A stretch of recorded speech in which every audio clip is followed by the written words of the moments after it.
গুৱাহাটী লোকসভা সমষ্টিৰ পৰা কংগ্ৰেছ দলৰ মনোনীত প্ৰাৰ্থী অসমৰ শক্তিশালী কণ্ঠ মাননীয় মীৰা ঠাকুৰ বাইদেউ, মঞ্চত উপস্থিত থকা বটদ্ৰৱা সমষ্টিৰ বিধায়ক মাননীয় শিৱামণি বৰা ডাঙৰীয়ানী, মঞ্চত উপস্থিত থকা জিলা কংগ্ৰেছৰ সভাপতি মাননীয় কংকন দাস ডাঙৰীয়া, মঞ্চত উপস্থিত থকা সাধাৰণ সম্পাদক ৰামন্ন বৰুৱা ডাঙৰীয়া, সম্পাদক শান্তনু বৰা ডাঙৰীয়া, উদিত ভানু দাস ডাঙৰীয়া, মঞ্চত উপস্থিত থকা NSY যুৱ কংগ্ৰেছ, মহিলা কংগ্ৰেছ, ব্লক কংগ্ৰেছ, জিলা কংগ্ৰেছ, প্ৰদেশ কংগ্ৰেছৰ সদস্যসকল, ইয়াত উপস্থিত থকা মোৰ শ্ৰদ্ধাৰ আই মাতৃসকল, বয়োজ্যেষ্ঠসকল, যুৱক বন্ধুসকল, সাংবাদিক বন্ধুসকল, ইয়াত উপস্থিত থকা শ্ৰদ্ধেয় ৰাইজ, নমস্কাৰ, আসসালামু আলাইকুম।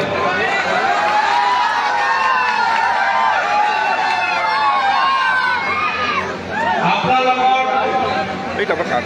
অলপ কথা পাতিব লাগিছে।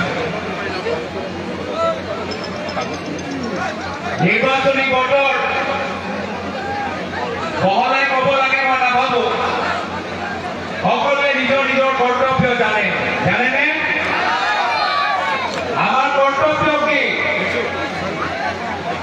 আমাৰ কৰ্তব্য হ'ল যে এইবাৰ 7 তাৰিখে হাতৰ চিহ্নত ভোট দি নিজৰ ল'ৰা ছোৱালীক ভৱিষ্যত নিৰাপত্তা দিয়ে। আমাৰ কৰ্তব্য হ'ল যে এইবাৰ 7 তাৰিখে হাতৰ চিহ্নত ভোট দি হিন্দু আৰু মুছলমানৰ মাজত শান্তি আৰু সম্প্ৰীতি পুনৰ জীয়াই ৰখা। আমাৰ কৰ্তব্য হ'ল যে অহা 7 তাৰিখে হাতৰ চিহ্নত ভোট দি এই বিজেপি দলৰ অহংকাৰী শাসনৰ অহংকাৰ ভংগন কৰা। আমাৰ কৰ্তব্য হ'ল যে অহা 7 তাৰিখে হাতৰ চিহ্নত ভোট দি নিজৰ বাক স্বাধীনতা ঘূৰাই অনা। আমাৰ কৰ্তব্য হ'ল যে অহা 7 তাৰিখে হাতৰ চিহ্নত ভোট দি গুৱাহাটী লোকসভা সমষ্টিৰ পৰা মীৰা ঠাকুৰ বাইদেউক দিল্লী সদনত পঠাই দিয়া সংবিধান সুৰক্ষিত কৰা। এতিয়া মই জানিবলৈ বিচাৰো যে এইখন সভাত বহুত মানুহ আছে, কোনে মীৰা ঠাকুৰ নাৰায়ণীক বেছি ভাল পায়, কংগ্ৰেছ পাৰ্টিক বেছি ভাল পায়, মই জানিবলৈ বিচাৰো। জানিব পাৰোনে? মই সেইফালে চাই কম মীৰা ঠাকুৰ জিন্দাবাদ, কংগ্ৰেছ পাৰ্টি জিন্দাবাদ। আপোনালোকে মোক সহযোগ কৰিব আৰু তাৰপিছত মই ইয়াত সুধিম আৰু তাৰপিছত মই ইয়াত সুধিম, হ'বনে? মীৰা ঠাকুৰ জিন্দাবাদ। আপোনালোকে নক'ব, ৰ'ব, আহিব সময়। সন্মুখে গছৰ তলত বহি থকা মানুহবোৰক সুধিছো মই, মীৰা ঠাকুৰ জিন্দাবাদ, কংগ্ৰেছ পাৰ্টি জিন্দাবাদ। নহ'ব, ইয়াত জিকি যাব তোমালোকে লাষ্টত। ইয়াত সুধিছো, কংগ্ৰেছ পাৰ্টি জিন্দাবাদ, কংগ্ৰেছ পাৰ্টি জিন্দাবাদ, মীৰা ঠাকুৰ জিন্দাবাদ। শুনিছে? ৰবা ৰবাচোন, এবাৰ ইয়াত আহিছো। ইয়াত মহিলাবোৰো আছে আৰু মহিলাবোৰক সহায় কৰা ডেকা ল'ৰাবোৰ আছে। তোমাক সহায় কৰিবা নে? দাদা তোমালোকে নোৱাৰিবা। কংগ্ৰেছ পাৰ্টি জিন্দাবাদ। শুনিছে? কংগ্ৰেছ পাৰ্টি জিন্দাবাদ, মীৰা ঠাকুৰ জিন্দাবাদ, কংগ্ৰেছ পাৰ্টি জিন্দাবাদ। তোমালোকে পাৰিবানে? নোৱাৰিবা। হ'ব, তোমালোকক সুধিছো, কংগ্ৰেছ পাৰ্টি জিন্দাবাদ, মীৰা ঠাকুৰ জিন্দাবাদ।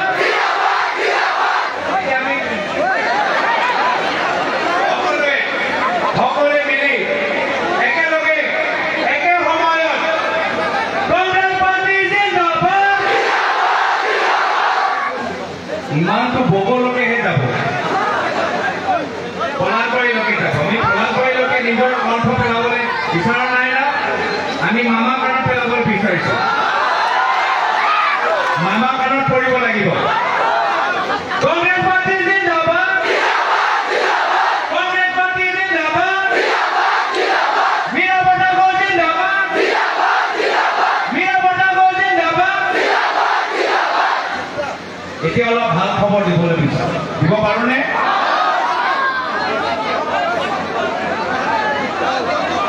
मामा चेहरा देखिए ने मामा चेहरा प्रथम पर्याय निर्वाचन আগত খুব ভাল আছে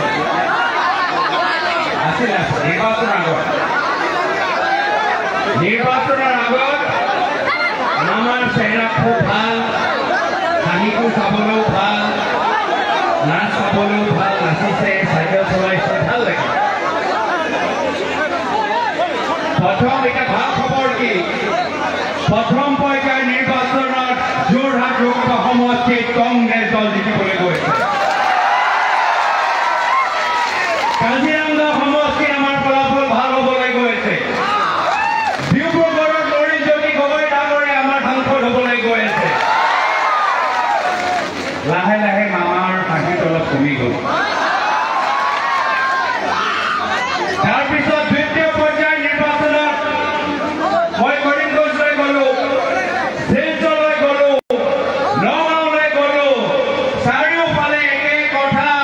আমাক নালাগে বিজেপি আমাক লাগে কংগ্ৰেছ নগাঁও বিচাৰিছে কংগ্ৰেছ কৰিমগঞ্জ বিচাৰিছে কংগ্ৰেছ শিলচৰ বিচাৰিছে কংগ্ৰেছ দ্বিতীয় পৰ্যায়ৰ পিছত আমাৰ হাঁহি নাইকিয়া এতিয়া ধুবুৰীত ৰিজাল্ট ফাইনেল হৈ গ'ল লিখি লওক বৰপেটা ৰিজাল্ট অলমষ্ট ফাইনেল লিখি লওক আৰু আজি চৰকাৰে আপোনালোকে এনেকুৱা এটা বিশাল জনসভা আয়োজন কৰিছে গুৱাহাটীত মীৰা বৰঠাকুৰ ডাঙৰীয়াই জিকিবলৈ গৈছে আজি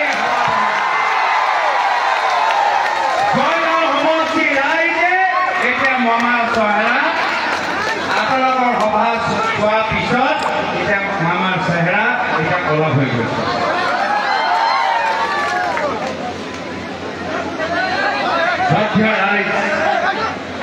যোৱা 1.5 মাহৰ ভিতৰত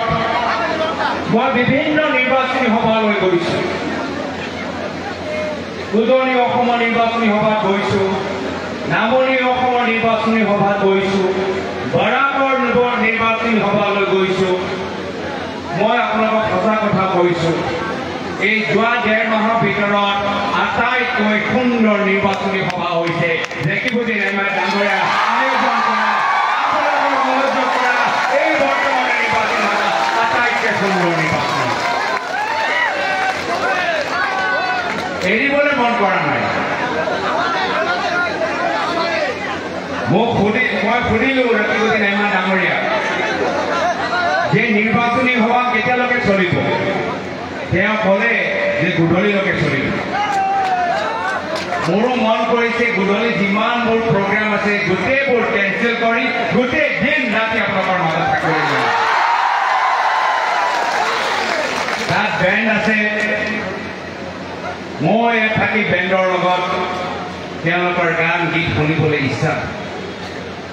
কিন্তু নিৰ্বাচনী বতৰ চল ধৰাই সেইকাৰণে আজি নহয় ভৱিষ্যত আকৌ আপোনালোকৰ মাজত আহিম মোক মনত পৰে যোৱা বিধানসভা সময়ত মই ছগাঁও সমষ্টিলৈ আহিছিলোঁ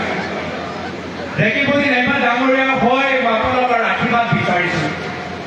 আৰু ছগাঁও সমষ্টিয়ে যথেষ্ট মৰম আশীৰ্বাদৰ দুৱা জেকিবুদ্দিন আহমেদ ডাঙৰীয়াৰ কাৰণে কৰিলে আজি পুনৰবাৰ আপোনালোকৰ মাজত আহিছোঁ কিন্তু এইবাৰ জেকিবুদ্দিন আহমেদ ডাঙৰীয়াৰ বাবে নহয় এইবাৰ মীৰা বৰঠাকুৰ বাইদেউৰ কাৰণে আপোনালোকৰ বহুমূলীয়া আশীৰ্বাদ বিচাৰিছোঁ যে আপোনালোকে আশীৰ্বাদ কৰিবনে দুৱা কৰিবনে ভোট দিবনে এতিয়া অলপ মই মহিলাসকলৰ লগত কথা পাতিবলৈ বিচাৰিছোঁ মহিলাসকলৰ ঘৰৰ দায়িত্ব যথেষ্ট নিজৰ ল'ৰা ছোৱালী পঢ়াব লাগে নিজৰ ঘৰখন চম্ভালিব লাগে আৰু বয়োজ্যেষ্ঠসকলক চাবলগীয়া হয় যেতিয়া আমাৰ কংগ্ৰেছৰ চৰকাৰ আছে প্ৰয়াত তৰুণ গগৈদেৱৰ চৰকাৰ আছে আমাৰ কংগ্ৰেছৰ চৰকাৰে অসমৰ মহিলাসকলৰ বাবে বিভিন্ন আঁচনি ওলালে মামনি মাজনী বাইদেউ নব বিধৱা পেঞ্চন শিল্পী পেঞ্চন আশা কৰ্মী নিযুক্তিকৰণ আংগনবাড়ী কৰ্মী নিযুক্তিকৰণ বিনামূলীয়া ভোটা আত্মাই ভোটৰ আন্দোলন পঞ্চায়ত নিৰ্বাচনত 50% ৰেজুলেশ্যন এইখিনি কাম আমাৰ দিনত হ'ল কিবা কাৰণত 2014 চনত অসমৰ মহিলাই ভাবিলে 15 বছৰ কংগ্ৰেছৰ চৰকাৰ দেখিলো কিন্তু প্ৰধানমন্ত্ৰী নৰেন্দ্ৰ মোদী ডাঙৰীয়াই কৈছে পদক ফুলক ভোট দিলে মই 15 লাখ টকা পাম 15 লাখ টকাৰ সপোন দেখি অসমৰ মহিলাই 2014 চনত পদক ফুলক ভোট দিলে এতিয়া পাই মহিলাসকলে এনেকৈ হাত দেখাইছে পালে নেকি 2016 চনত সৰ্বানন্দ সোণোৱাল ডাঙৰীয়া আহি ক'লে যে আমি পৰিৱৰ্তন আনি দিম পৰিৱৰ্তনৰ নামত অসমৰ মহিলাসকলে আকৌ পদম ফুলত ভোট দিলে পৰিৱৰ্তনৰ নামত এটাই কথা পালে যে দুখীয়া আৰু দুখীয়া হৈ গ'ল ধনী আৰু ধনী হ'ল পৰিৱৰ্তনৰ নামত এতিয়া নহৰু 1 কেজি দাম 400 টকা হৈ গ'ল দালি দাম 200 টকা হৈ গ'ল নিমখৰ দাম 20 টকা হৈ গ'ল মিঠাতেলৰ দাম 200 টকা হৈ গ'ল চাউলৰ দাম 50 টকা হৈ গ'ল মাহৰ কাৰেণ্টৰ বিল 800 টকা হৈ গ'ল তো পৰিৱৰ্তনৰ জুমলা তাৰপিছত মামা আহিলে মামা আহি ক'লে যে যদি আপোনালোকে গছ পুলি ৰোৱে আপোনালোকে 10,000 টকা পাব 10,000 টকা পালে নেকি সঁচা কওক মোক মনত পৰে প্ৰায়ত তৰুণ গগৈদেৱে কৈছিল মিছা ক'লে কিডাল হ'ব কিন্তু বৰ্তমানৰ বিজেপি চৰকাৰ বাৰম্বাৰ অসমৰ মহিলাসকলক মিছা কথাই কৈ গৈছে অমৃত কলৰ 10,000 টকা পালে নেকি অমৃত কলৰ যে হৈছিলে আকৌ 4-5 মাহৰ পৰা আমি শুনি আছো লখপতি বাইদেউ আমাৰ অসমৰ মহিলা লখপতি বাইদেউ ফৰ্ম চহী কৰি গৈ পিছত গৈ বিজেপি কৰ্মীক সোধে লখপতি বাইদেউ ফৰ্ম চহী কৰিলো কেতিয়া পাম বিজেপি কৰ্মীয়ে কৈ বাইদেউ নামটো শুদ্ধকৈ লিখা নাই বাইদেউ ফটো ভালকৈ ওলোৱা নাই বাইদেউ ছেটেলাইটত আপোনাৰ ঘৰৰ জিপিএছ আমি পোৱা নাই আপোনালোকক ডৰাই আছে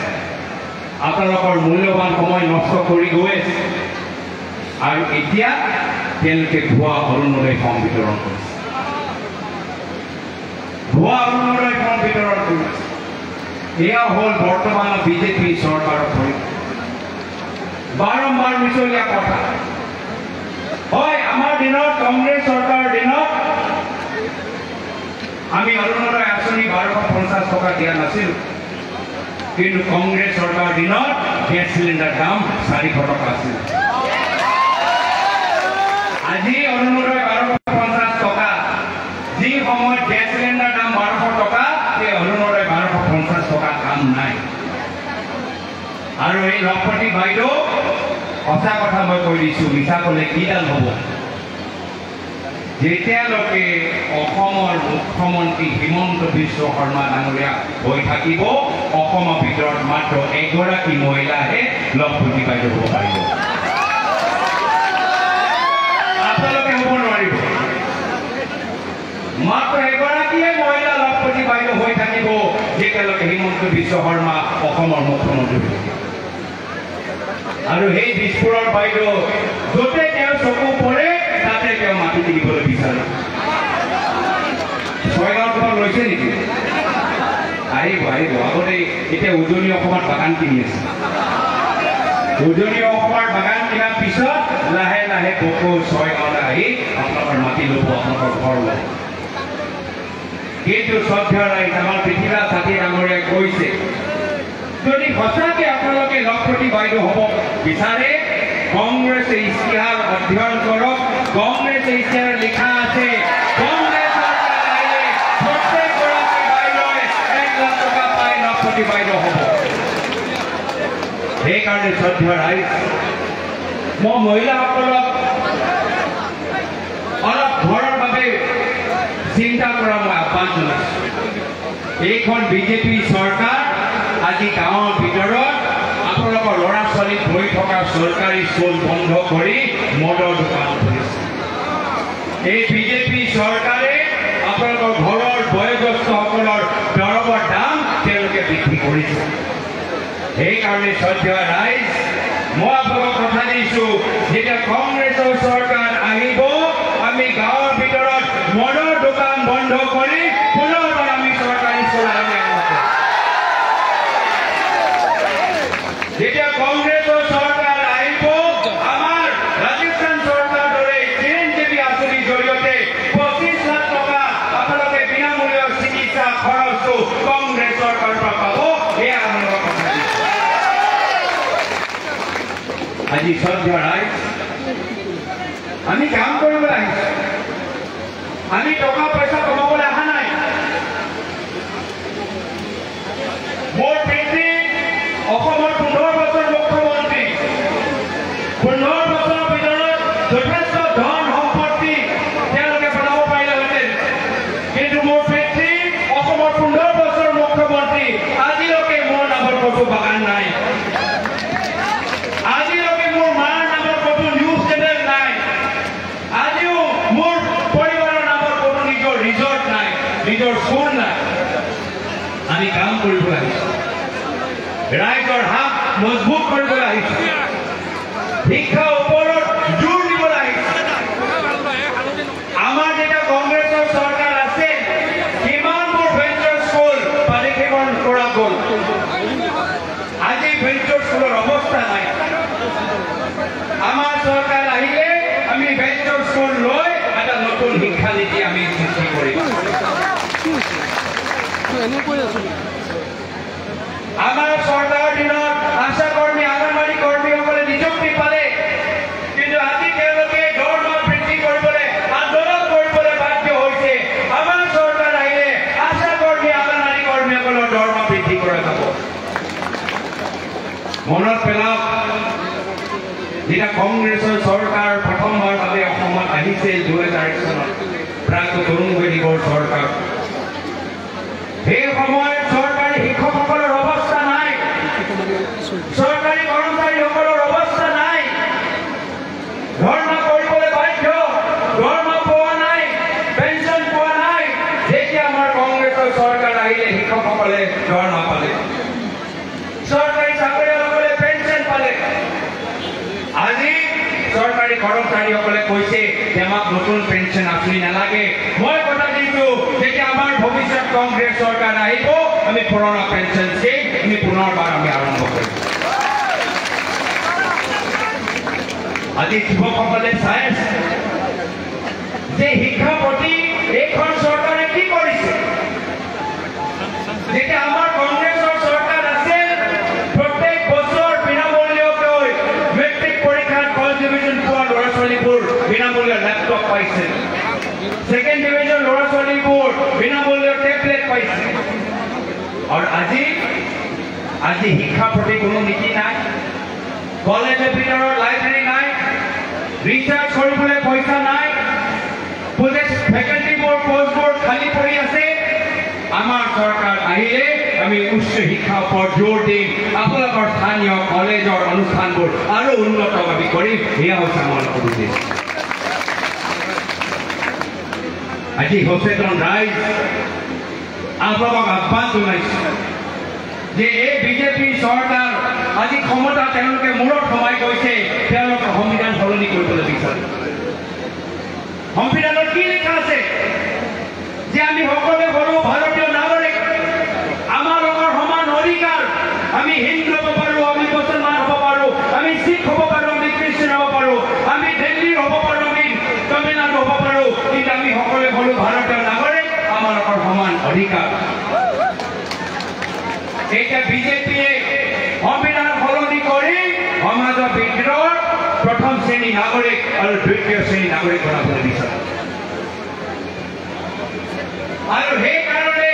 অহা 7 তাৰিখৰ নিৰ্বাচন কোনো এজন বিশেষ ব্যক্তিৰ নিৰ্বাচন নহয়, কোনো এজন বিশেষ দলৰ নিৰ্বাচন নহয়। অহা 7 তাৰিখে সচেতন ৰাইজ হাতত ওপৰত ভোট দি সংবিধানটো সুৰক্ষিত কৰি ৰাখিব লাগিব। আৰু যেতিয়ালৈকে কংগ্ৰেছ আছে তেতিয়ালৈকে আমি সকলোৱে প্ৰথম শ্ৰেণী নাগৰিক হৈ থাকিব। আমাৰ মাজত এজনো ব্যক্তি দ্বিতীয় শ্ৰেণী নাগৰিক নহ'ব।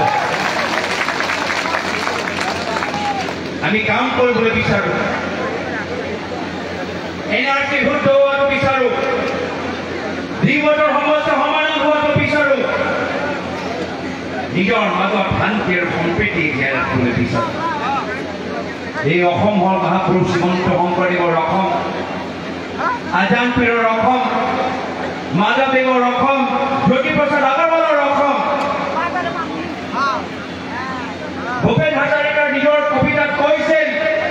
মহাবাহু ব্ৰহ্মপুত্ৰ মহামিলনৰ তীৰ্থ। এই অসম হ'ল মিলনৰ ভূমি। আমি শান্তিত থাকিবলৈ বিচাৰোঁ, আৰু সেয়া হৈছে আমাৰ কংগ্ৰেছ দলৰ মূল কৰ্তব্য। ক্ষমতা থাকক বা নাথাকক, কংগ্ৰেছ যেতিয়ালৈকে আছে অসমত শান্তি জীয়াই থাকিব। মই গৌৰৱ অনুভৱ কৰোঁ যে মোৰ দলৰ নেতা ৰাহুল গান্ধী ডাঙৰীয়া কন্যাকুমাৰীৰ পৰা কাশ্মীৰলৈকে,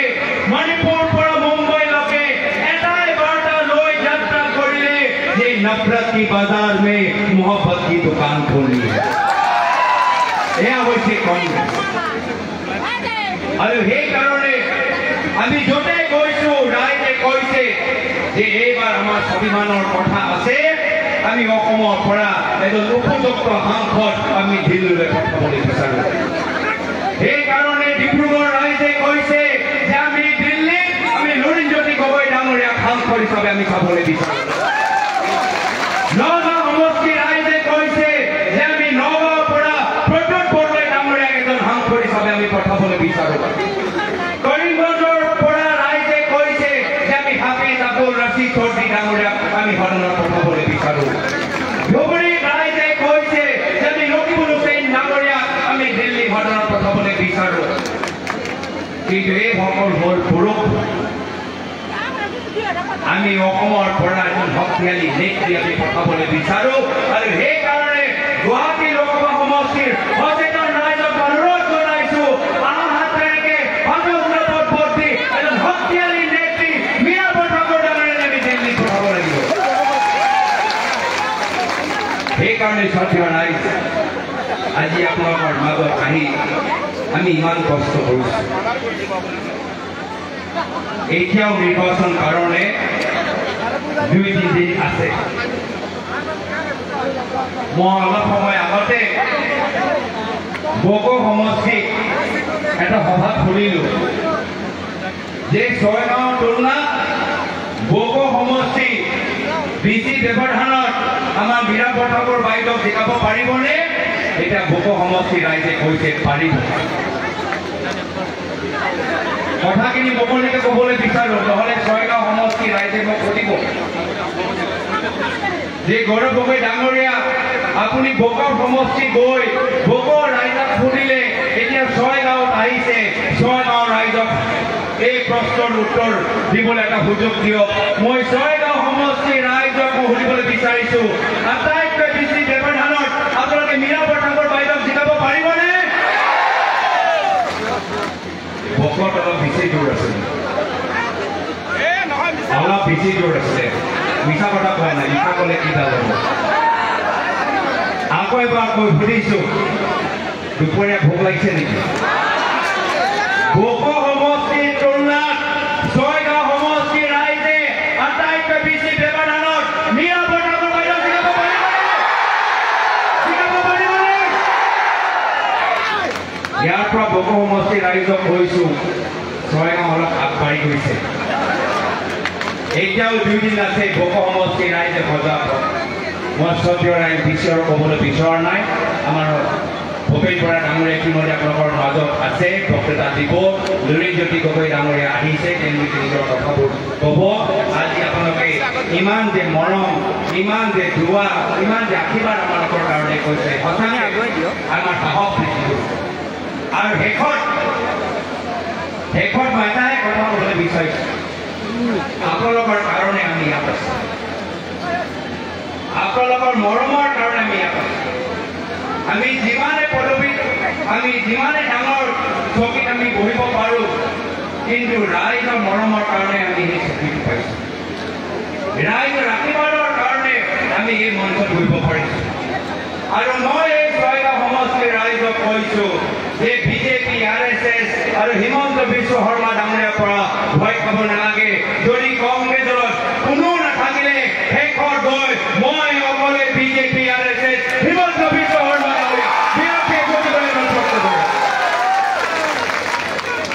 কিন্তু মই আশাবাদী যে এই ৰণত মই অকলে নহয় আমাৰ লগত অসমৰ ৰাইজ আছেনে নাই অসমৰ ৰাইজ আছেনে নাই